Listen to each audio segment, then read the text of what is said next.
खबर आप तक पहुंचा दें। FIA state bank circle Karachi ने सोल्जर बाजार के करीब कार्रवाई की है। इस दौरान 2 मुलजिमान गिरफ्तार करके करोड़ों रुपए मालियत की करेंसी और सोना बरामद किया गया है।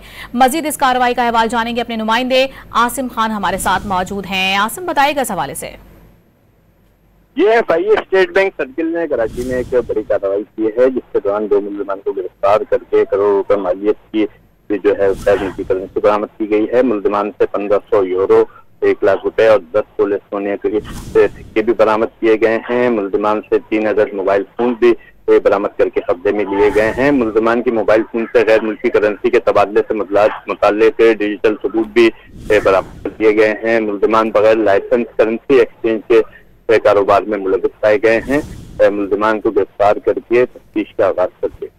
तफ्तीश का आगाज कर दिया गया है। आसिम, तफसीलात से आगाह कर रहे थे आप, बहुत शुक्रिया आपका।